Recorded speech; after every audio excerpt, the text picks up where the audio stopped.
Hello, everyone, and welcome to the Be the Church podcast, where we are engaging in everyday conversations that will encourage you to live out your faith in everyday context so that you can be the church. I'm your producer, Isaiah. I'm one of your hosts, Kevin. And I'm your other host, David. And today we are continuing through our series, talking through some questions from skeptics, as we really want to process through just different encounters we might have with people and to be able to have a good conversation and thoughtfully talk with people through some tough questions. Today, we're going to be hitting on, can science and God coexist? But before we hit that question, I'm going to toss it to David to answer, why are we doing this Skeptics series? Yeah, and we went over this in the initial episode, and we just feel like the Bible calls us to be prepared to make a defense or give responses as to why we hold to our faith. And so all of these episodes are trying to do that, to be faithful to that call that we have as Christians. And so our goal is to help the church body, and ourselves included, process and think through many of the questions that are commonly asked to Christians. And in simplest terms, we want to help believers think and help thinkers believe. I love that line every time. I stole it from someone. Yes, you did. Yeah, I just think one of the ways we can encourage, equip, and empower you guys as listeners to process through questions or doubts that you may have about the faith, or that someone you may know has, is to answer some of these and work through them together. So, this is not meant to be exhaustive. At times, David and I may even mention resources for you to look at for further study. The goal of this is more to be like a primer to help give you a few tools, some talking points, some things to think through, to know that, hey, well-reasoned, well-intentioned, well-meaning Christians absolutely have thought through these things, and many of them at a much higher level than David and I have as we answer these questions. Indeed. Yeah. So as we go through this series, I always like to give the little statement that if you want a more depth understanding of why or how we go through these discussions with others, check out the first episode. There's good clarifications on more of the general encountering and talking to people through this that we won't necessarily go to as in depth here, as much as focus on the question and really process through it. And then secondly, if you have further questions, as Kevin just said, we are not exhaustive in this, and there's plenty more discussion that could be had. And if you have further questions or would like clarification or have any ideas for us in the future, please email us at podcast@aletheagainesville.com. That being said, we'll hop right into the question then, and I will say it one more time. Can science and God coexist? David, would you like to clarify this question for us? Sure, Isaiah.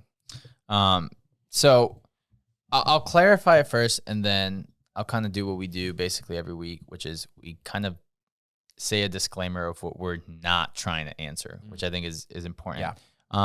But in essence, what we will try to answer today is, can someone believe in God and science seriously at the same time, or is that impossible? That's that's the bare minimum of what the question asks of us today. A few things we're not trying to answer.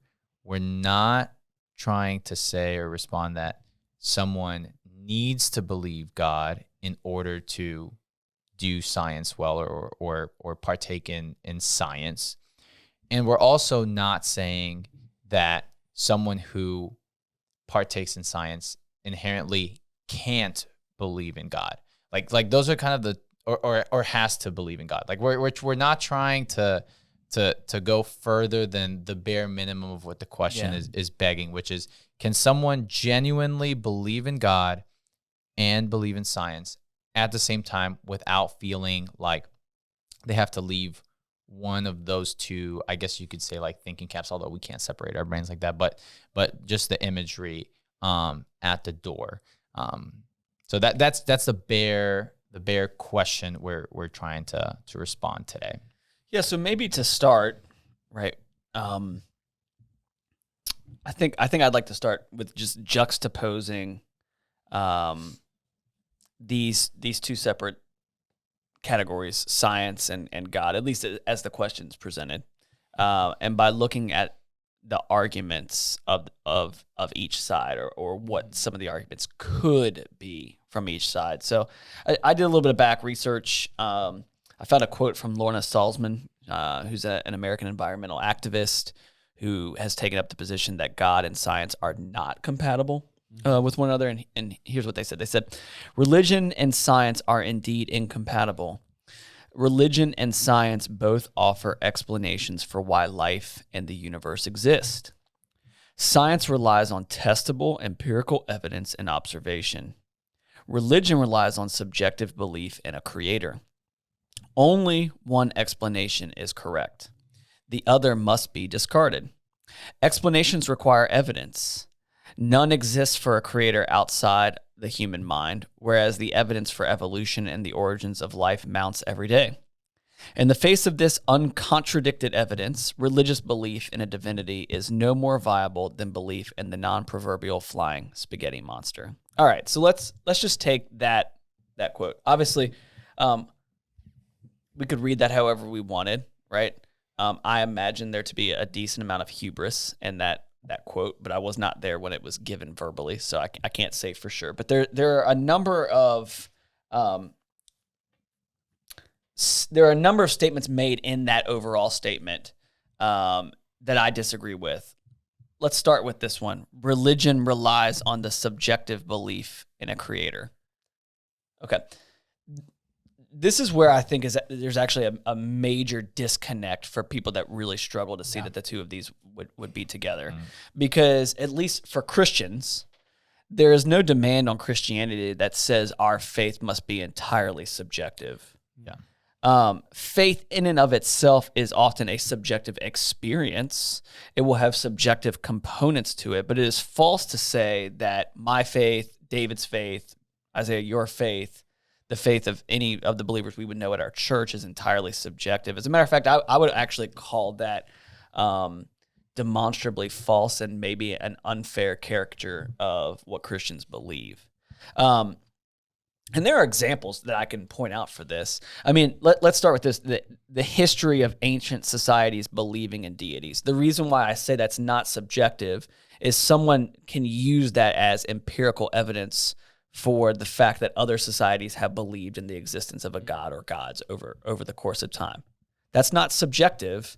That's historical, empirical evidence of people that believed in the existence of God. Now, you can decide whether you believe that to be reliable or helpful evidence, but that's empirical evidence. That's not subjective.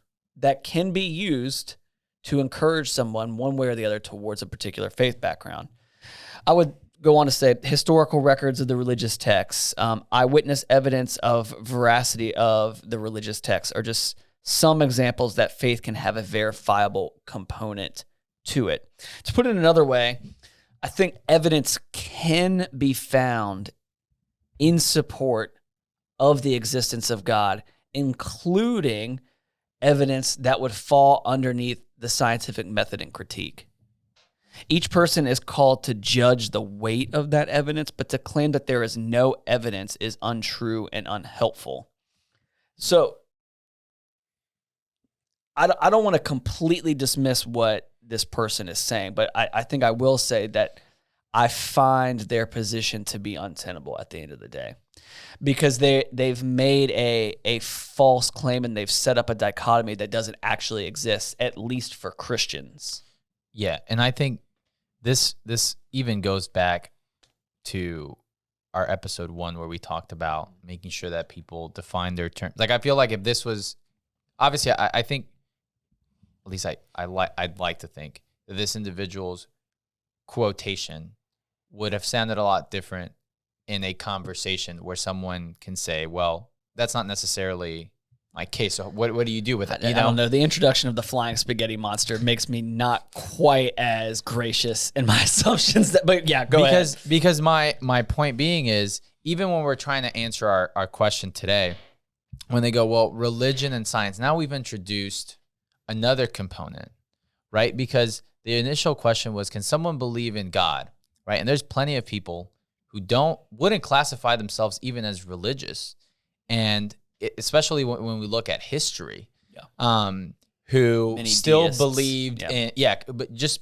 believed in the presence of a creator, or right? Creators, and so at some components of this argument, you have to ask, well, all right, if you're going to just use the umbrella term religion, you should get real specific. Be like, this specific worldview, and then we can answer it from there. Because to your point, I think creating a dichotomy with such a general term, I think it's something that clearly I think is wrong.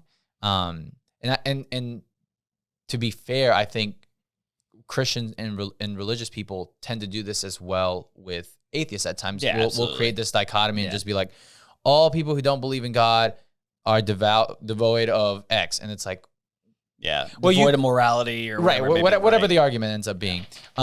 So I think this is this type of quote is probably the example of something that will get a lot of people who already agree with you to nod their heads and think you're great. It probably doesn't do very much for people who disagree with you. Yeah, well, and it doesn't do anything for discourse for either side, in my opinion. And again, I've chosen a quote from a non-religious, probably fair to say naturalist, in their position. I could have probably also found a quote from someone who was a professing Christian who also believed that science and religion are not compatible. I will say that it has been my experience that you're far more likely to come across somebody who doesn't believe that these two things can coexist on the naturalist or scientific side of the argument than you would on the theist or religious side of the argument. I would also like to point out, and again, I don't want to make our whole discussion just on this quote, although on we this probably quote, could. but I do think it brings a lot to mind, because as we were preparing for this, I was listening to some discussions between atheists and Christians, especially about like science and the reality that science is a human endeavor. Like to try to act like science is this thing that exists outside of human beings actually partaking in doing science is crazy.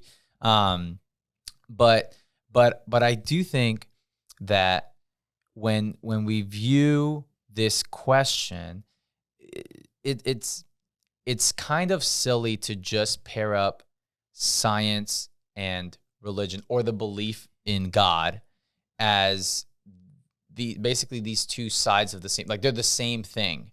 As if, for example, you can say, let's say the goal of science is to just understand nature. Whatever your answer to that question is, for it to be an A to A comparison, you would have to then have the same conclusion for religion. And the reality is, you can say, well, the religious worldview will have answers for how the world came to be. Sure. I don't think, especially let's put on we're not trying to hide anything here. We're Christians, right? I don't think the Christian worldview is primarily focused on answering like where the world came from. I think that's a component of it, but I think the questions that Christianity is most focused on, and this is something that Jesus got a lot of flack for, were not the questions that most of humanity is trying to ask. There are questions about our eternity and our soul, which science is like, what scientist goes into the lab and says, oh, today we're just trying to figure out what our eternal destiny is for. Like, that's just not questions that they're often setting out to answer. So I think it's kind of silly to pair belief in God and science as this. They have to be the exact same thing.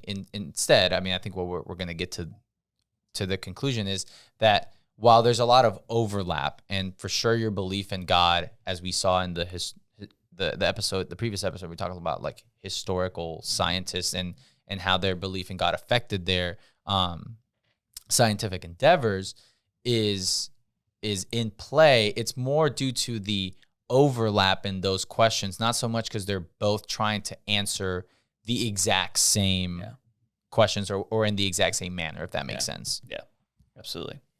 So, I've presented to you one side of the argument that says the two can't exist. I thought it would be wise to present an argument from the other side that the two can coexist. And I just want to highlight from a Francis Collins talk that he gave. I guess it was probably back in 2011. If you guys don't know who Francis Collins is, he's one of the scientists that helped start and map the human genome. So the Human Genome Project is something that he's a part of. Part of his story is that he grew up an atheist, continued that trajectory until his scientific discoveries on DNA and genetics led him to believe that there was a creator. I think eventually he actually became a Christian, but he actually went from atheist to theist to Christian. And that's kind of where he lands. But this is what he says, just talking about this idea of whether science and religion can coexist. He says, the Big Bang, the fact that the universe had a beginning out of nothingness, as far as we can tell, from this unimaginable singularity, the universe came into being and has been flying apart ever since. That cries out for some explanation. Since we have not observed nature to create itself, where did this come from?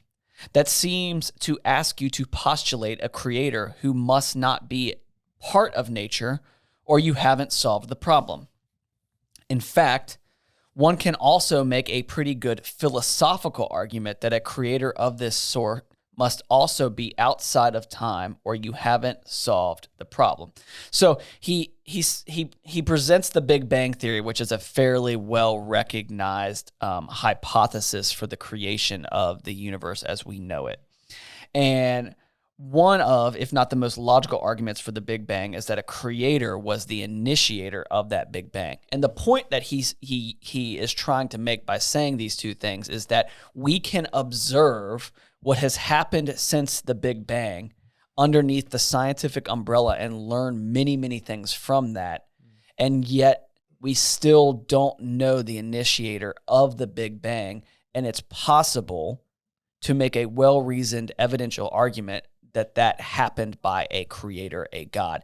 And one of the things I love, and the reason why I chose this quote, is that one of the things that causes me to want to just pull my hair out when I get into discussions with people about this particular question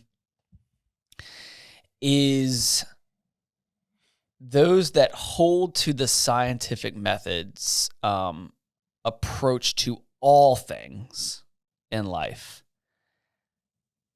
thereby desiring to do away with disciplines like philosophy or other non-traditional methods of study and understanding that would not fall under the umbrella of the scientific method. So, it's complicated, and I don't want to get into the arguments on how philosophy and science interact with one another and whether philosophy is really a truly scientific discipline or not, because I would argue that philosophy is a very important discipline. He's simply just showing like, hey, good science understands that there are gaps that other disciplines might be able to give us information on it about certain things, and philosophy would be one that you could use inside of this argument. So these are just simply some brief interactions with the positions that people can take on this question. I think personally, It's much harder to hold the position that they are completely incompatible rather than the fact that the two could work together and then try to figure out where and how. I would just say, like, for us as Christians, right, it would be our opinion that they're completely compatible. That the existence of God does not, and my faith in Christ does not cause me to want to reject science in any way whatsoever. Now, one, I think myself and any good scientist would agree on this. We want good science, well done research when we're saying that. But I have enough faith in my Creator and belief in his existence and his truthfulness that good science would be pointed out as evidence for him, not against him. So I'm not threatened by it. And I also view scientific inquiry and study to be a gift of God's grace toward us to know more about the world he created and how we can function in it. Yeah.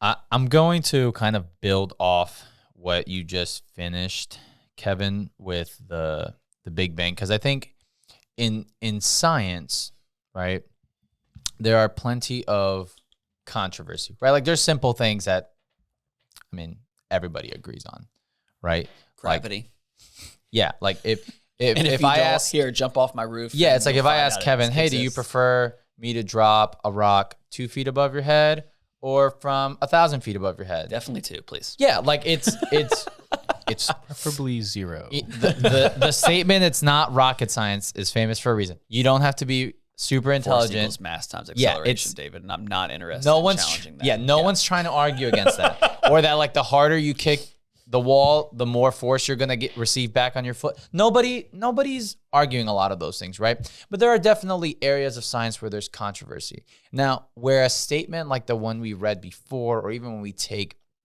different hypotheses like the Big Bang, where this question, I think, is just impossible to honestly hold as being true, is you read and you find Christians on both sides of the controversy. Christians who think that their hypothesis is correct for the Big Bang. Christians who think the hypothesis for the Big Bang is incorrect. And at minimum, what that tells us is that this umbrella generic term or way of thinking that, well, if you're a Christian or you hold to the belief that God exists, then you are automatically going to take the position of, you're going to take one specific position for all scientific controversy. And the answer is just no. Like historically, that isn't the case. Right. I mean, I don't want to bore people with like the list of scientists that historically, I pulled a few other names here, but in reality, like if I've a lot of my resources have come from Confronting Christianity, the book, and so if you're interested in a lot more, I would say number of just scientists to rattle off the top of your head, there's more there, but yeah, I think just practically when we see scientific discoveries and scientists, we just don't find that to be true. If that were the case, then we would expect all scientists, all good science, to come from people who don't hold the position that God exists. And the reality is that we almost see the opposite. That the vast majority of scientists held to some theistic view. I mean, one of the statistics that I brought in from the book talked about how if you just looked at science professors at elite universities, so I think it's like the top, 10%, whatever it was, 34% of those professors say they don't believe in God. And you're like, that's a high number, right? Like the general population, only 2% says they don't believe in God. So it's a big jump. That still leaves you with quite a large percent. Like if you said 34% of people liked chocolate, you'd say, well, a lot of people don't like chocolate. The reality is that still leaves a huge percentage of professors who would hold to the belief that God Right. exists. Right. I would even say too, like, you know, whenever statistics like that are thrown out, right? Like, there's never. This is why I love economists, because they tend to like just like, I want more info. I want more info. I want more info. Right. Because it's like, well, you can give me that statistic, but like, tell me about the hiring practices of those elite universities. Sure. Yeah. Are they? Is there some sort of bar being set to where someone that holds to a belief in God might get pushed out? Is it possible that there could be more in there, but they're afraid to say something? Right. I mean, and again, I'm not saying yes or no one way or the other. Right, I'm right. just saying that this is where when we get into to waters like this, it's like it's really, really complicated because there's power dynamics at play. There's sociological dynamics at play. Like, I know for a fact, our church is in a university town. We have had a number of PhD students attend our church over the years. I know for a fact that there have been certain PhD candidates that had to keep their mouth shut about their faith, or they would have lost their funding and their support from their professors. Simply. And it had nothing to do with them as a scientist and everything to do with their religious beliefs. Yeah. So being an employee for a university, like, it's definitely taboo to talk about certain categories such as religion and politics, which does make it an interesting dynamic. But I will say, with the staff I've interacted with and like the instructors as well, like, there's a surprisingly high amount of people who at least have some sort of religion. Many who I've found like are Christians, but I think that is pretty telling, especially because like they're all really high in their fields and the things they talk about go way over my head as I record the Absolutely. lectures.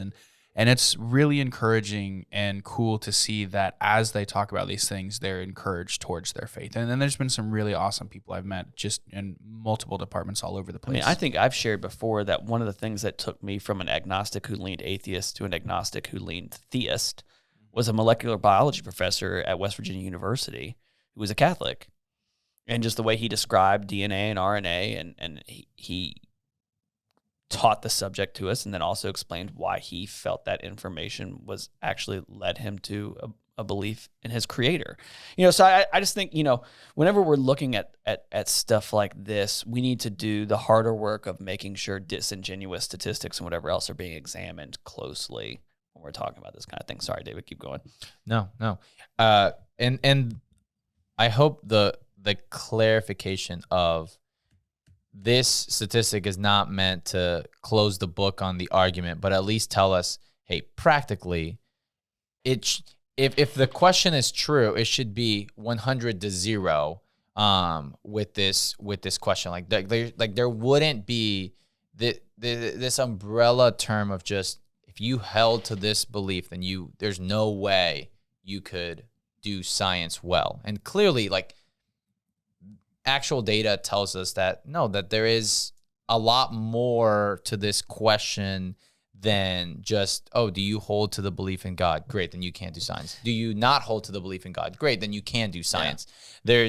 There's a lot more to the question than that mere dichotomy, I guess. I remember when I was at university, I think I've talked about this before on the podcast, that I would go to this group called the Free Thinkers Society, which was basically a few people that had like very, very obscure religious views, and then a bunch of atheists that hated Christianity in particular.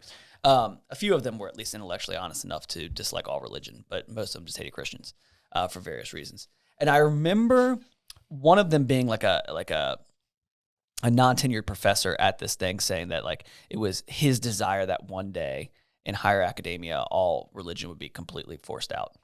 And that science would take over. And I remember saying to him, I said, do you have that little faith in the scientific method that you think that someone holding a religious view or a worldview different than yours would create problems? I said, like, honestly, like, if you believe enough in your field of study and the scientific method, the point of the scientific method is to overcome any sort of bias or worldview anyway.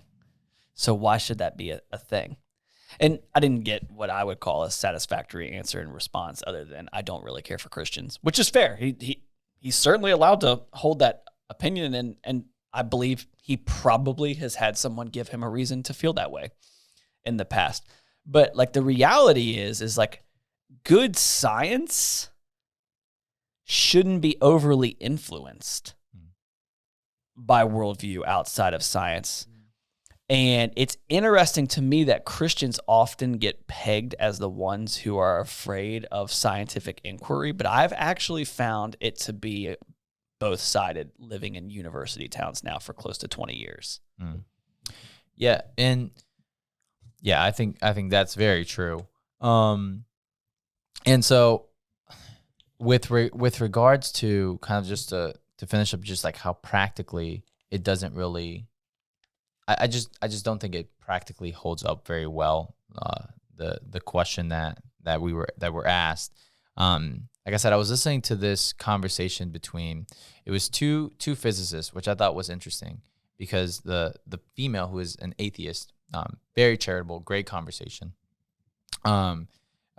She is a particle physicist, which is exactly what my brother-in-law does, which I was kind of hoping she would take the position like, you can't do my type of science and be a Christian. I would have been like, that's hilarious, because my brother-in-law just won like a physics medal from Ohio State, like doing very well in that same field. She's probably reading his papers right now, not knowing he's a Christian, and surprise, practically. Ta-da!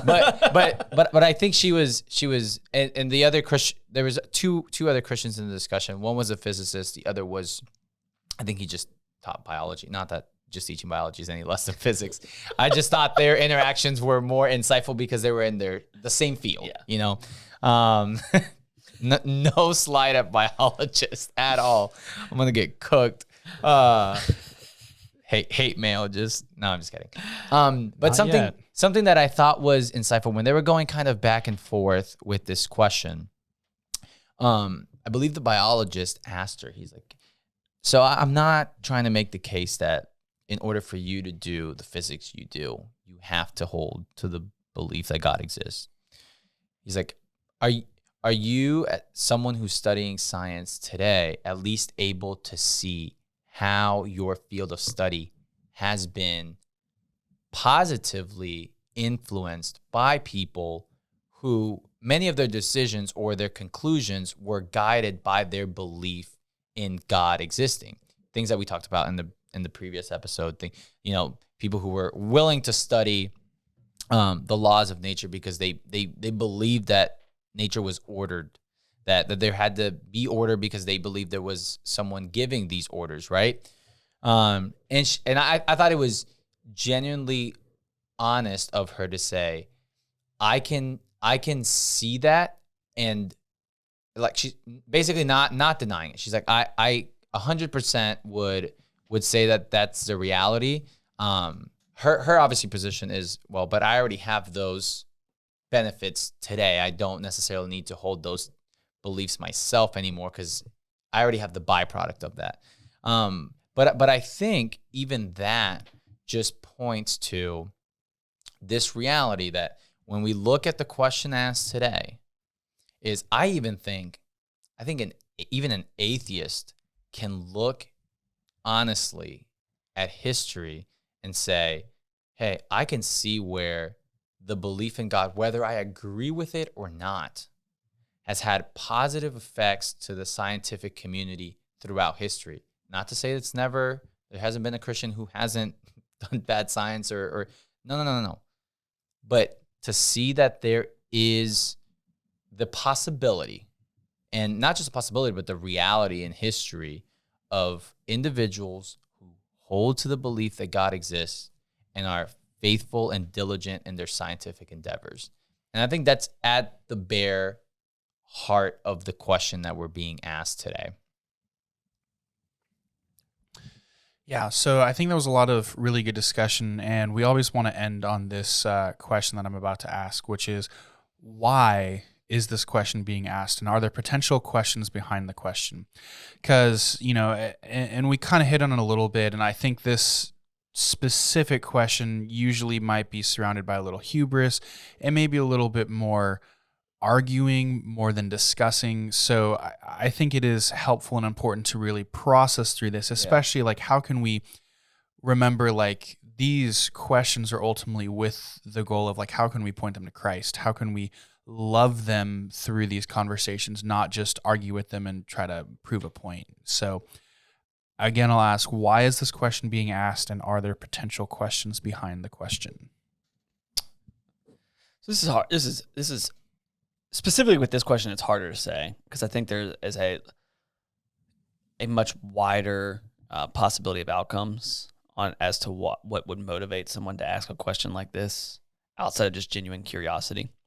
And it's difficult to really ascertain people's motives. It could be a number of things. I think some of the ones I've seen commonly when being confronted with this question, and what I would describe as an overcommitment to naturalism. Even if naturalism cannot explain something, they're still overly committed to it, and therefore need to say, oh, well, you're just coming in and bringing that argument up because you believe in God, and it's like, well, or I'm asking a genuine question that you at least currently are unable to answer. So I think convenience. And what I mean by that is naturalism is often far more convenient than the possibility of God. And maybe a better way to put that is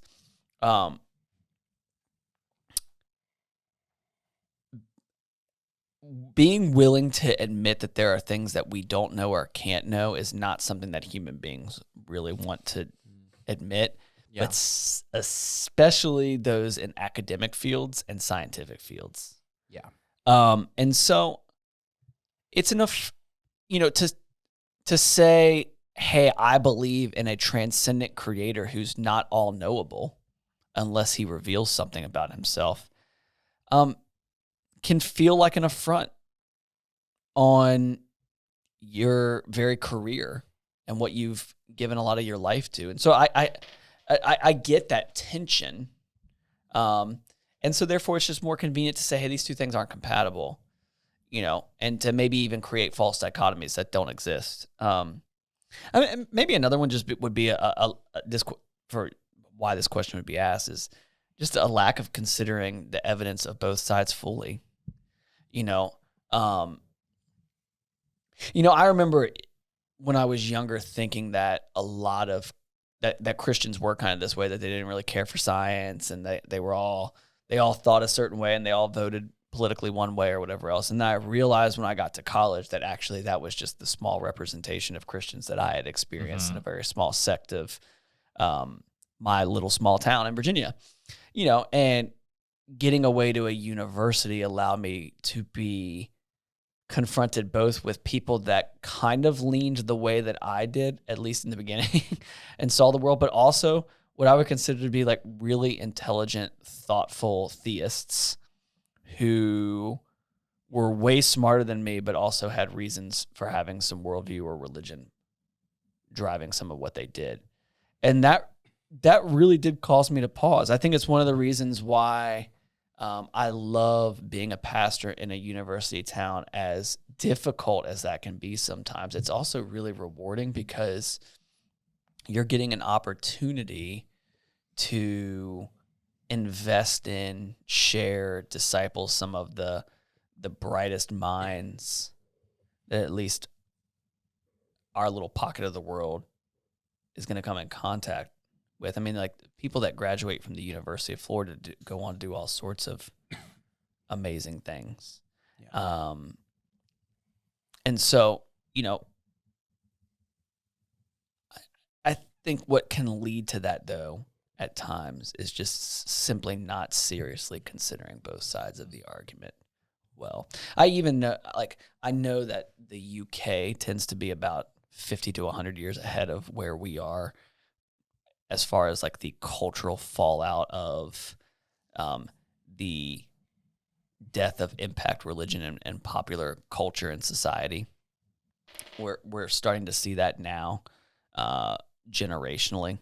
but we'll be much closer if the statistics continue to hold in the U.S. to the U.K. in the next 20 years, just because of the way the statistics are kind of playing out. But because my brother-in-law is British, I come into contact with a decent amount of British people. I would actually consider like some of the atheists and people that I've come in contact with the UK as being some of the most dismissive of thinking that it's even possible that Christians could have considered some of these things. And when I engage them in discussions, they seem almost shocked that there are actually Christians who have thought through these things, oftentimes more so than they have. And so I just think for Christians listening to this, it's important that we continue to seriously consider and think through through complex things, because God has answers for them, and we need to be able to be ready to give a defense. Mm-hmm. Yeah, I'm not gonna add really too much, but I feel like the question behind the question, as we like to call this reflection almost at the end of the episode, that came to mind first, and I think it's just probably because what I've experienced the most is some people ask this question genuinely because they've been repeatedly told that in order to believe in God, one must basically leave your brain at the door type of deal. Like, don't try to make sense of anything. Like, just that, and I think there's, as we've spoken about, let God. Yeah, there's. They don't want to go there, Kevin. Someone with that mug sticker is gonna come for you on Sunday. No, but I think people oftentimes meaning well, because there is a lot about God that we won't be able to explain and understand. Just take that mentality everywhere. And so where someone could be like, yeah, I really don't think you can do science very well with the mentality that, if anything comes up that disagrees with what I hold to be true, then I just have to ignore it or just not critically think about it. And so obviously I hope that at minimum this podcast can exemplify that Christians can believe in God and hold to that position strongly and still be willing to think through difficult questions, examine the both numerical data, but also just like information in the world, and critically think about these questions. And will we come to different conclusions? Probably, possibly. That's an option. But to ignore that, I think, is in some ways disobedient to what we've been called to do as Christians. So I think that's one way or one reason why many probably ask this question. I think you were spot on when you talked about how many people that ask this question probably are basing it just on the Christians they have interacted with, for the better or for the worse, right? In some cases, you might run into an atheist who this isn't even a question for them, because they're like, no, I have like two of my good friends are Christians, and I can tell you they've thought about the world. As much as I disagree with them, which is why having dialogue and conversation with people who don't think the same way that you do can be very helpful. But I think another way that this question can be brought up is, and you hinted to this, Kevin, it's just the possible fear that we can't understand or explain everything about God. And I think that can be a reality for this question from an atheist worldview, and it can also be a reason for this question from a Christian's worldview.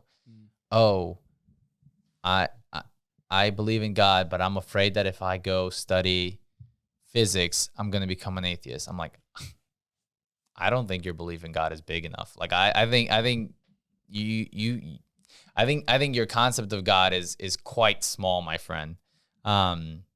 So I think I think as we answer this question, it can be enticing, or maybe it leads an atheist who listens to this conversation to say, okay, I'll give you that. I can see how a Christian can still hold to their beliefs and do science well. And on the other end, I hope it gives those who are Christians like, okay, like my faith in God doesn't need to stop me from studying the world he created. That kind of, now that I say that out loud, it sounds kind of silly that I'm afraid that the universe created by God's going to, that me studying that is somehow going to drive me away from him. Yeah. Absolutely. A lot of good thoughts, as this is definitely it can be a tough topic to work through with someone who's asking it. But I think, again, prayerfully walk through these conversations as you engage with people who, might really struggle with this, whether it's out of fear, out of pride, out of just frustration. Like that, there's a lot of heart issues potentially behind those things, and just be patient, be gracious, and just walk through that. As always, like I said at the beginning, if you have further questions, want clarification, want resources, feel free to email us at podcast@aletheagainesville.com. Also, this series will not last forever. So if you want to influence what we do next after this, or even influence maybe people we reach out to interview, just let us know, and we would love to hear from you. Be sure to do all the things people do, like, subscribe, comment, etc. David's doing hand motions for those of you watching. If you're listening, sorry. Next time. It's fine. But we appreciate you all listening. We hope that you can engage in great conversations with those around you, and just be confident and rest in the Lord through those things, and be equipped. So with that, we're praying for you guys, and go and be the church. How often do you listen to NF? Are you trying to gatekeep? No. What do you mean by that? I would say it Like he's not allowed to quote least- NF unless he listens. at least once a week, probably. Interesting. It's good to know. I work out to him if I'm playing music. Nice. That song you quoted, I was like, I play that all the time. It's a great song. Yep. Yeah, no. I listen to the This Is NF playlist on Spotify at least 3 or 4 times. Have you seen the new shuffle feature for Spotify? I've been on the audiobook train anyways. All right, we should get started. Otherwise, What are you listening to? I'm currently listening to Brandon Sanderson's Stormlight Archives. Oh my gosh. Yes. That's It's in like- my queue. It's going to take like 37 years. I'm almost done. I've got Mistborn in my queue. How many Yeah, hours? really. Isn't that like 50 hours? It's 45. Well, I think it might be 52, but I like. Have you read the I'm King into Killer it. Chronicles? I haven't. So I'm reading that one right now. I literally did what Steven did, And the second and book I right now. jumped right into Stormlight Archives. So then I looked at Mistborn and was like, oh, these are significantly shorter. I was like, I don't even want to use my Audible credits on these because they're so short. So I just Yeah, I don't popped it audio- into I Libby don't audiobook to. actually read. I I use that should be an audiobooks. episode. What is reading? I use audiobooks. So Yeah, I'm reading the King Killer Chronicles. I'm almost done the second one. Pretty good. Yeah. Feel free to interject each other as much as you'd like. All right. I always do. Free as I a know. bird. Fantastic. Were you in a biker gang with that shirt? No, it was. Can you let me start the episode? Go David? ahead. Go ahead. I thought you were going to start there.